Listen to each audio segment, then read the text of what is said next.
Hi Gordon, hi Yukti. Thank you for being here. So latest news, top news of the week would be the union budget announcements. I'd like to find out a bit about your perspective and your first thoughts about these announcements, especially with regards to the agriculture industry. Certainly, Zingti. I mean, it's very encouraging on Monday, Jaitley's announcement for significant investments in rural India. I mean, it's very timely if you think about the consecutively bad monsoons that farmers have had to deal with. So their view on looking at investing around irrigation, which is so important, water storage, around crop insurance, areas to do with farm subsidies, and also I think importantly, not just for agricultural in terms of tractor sales, but also for construction equipment, is their investment in infrastructure in rural India.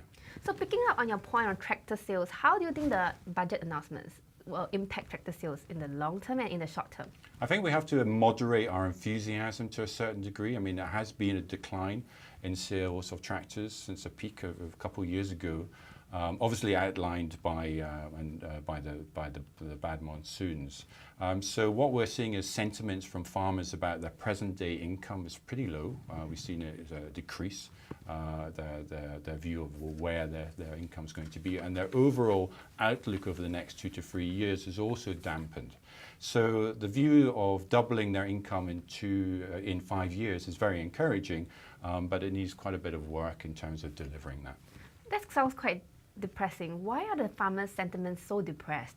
So what we see is, it's a combination of what authorities have to do in terms of the objectives of some of it from the budget, but also we have to look at what manufacturers are doing in terms of how they're supporting with product, as well as the network for farmers and their tractors. Yeah, also taking from there, in our recently released 2016 product performance study, we have seen that the overall ownership experience of tractors in India has deteriorated, with the proportion of customers who are pleased or delighted with the overall experience of owning their tractors going down this year.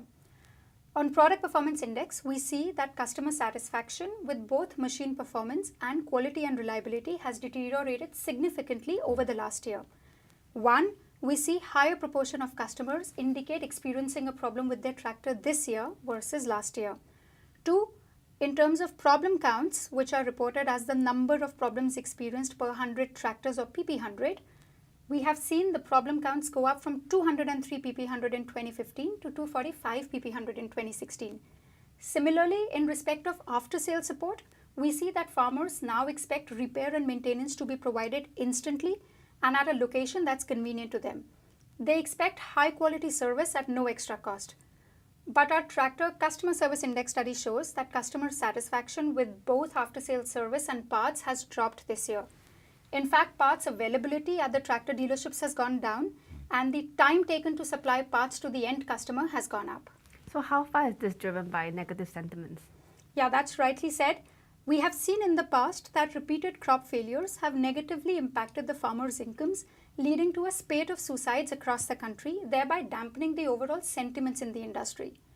With dwindling incomes from the trade, farmers tend to scrutinize every expense more carefully, and as a result, they are now more critical about their tractor's performance and quality and have lower tolerance towards defects and breakdowns. So what can tractor manufacturers do to support this budget initiative? So keeping in mind the rising customer expectations, in order to increase their confidence of committing to heavy investments in advanced agricultural machinery like tractors, it is imperative that tractor manufacturers provide durable and better quality tractors that deliver improved performance over a prolonged period of ownership. And it is important for the dealers to offer consistency in servicing and provide adequate parts inventory in order to reduce downtime and increase productivity, particularly during the peak seasons. This will help to build trust in the customer's mind and increase their comfort of being able to retain their machines longer, in turn helping the OEMs improve their positioning and perceptions of the brand in the market. So while the recently announced budget, with its renewed focus on the farm sector, is good news for the tractor industry and brings hope for the farmers in India, but multiple factors need to work together to facilitate this growth and generate greater momentum in the coming years. The budget does aim to provide more thrust to the sector by allotting additional resources, but to truly encourage the farmers to willingly embrace the benefits of advanced mechanization tractor manufacturers and dealers need to ramp up their efforts to meet the heightened customer expectations with regard to both tractor performance and quality. Oh, well said. Thank you very much for your time here. Thank you, Zingte.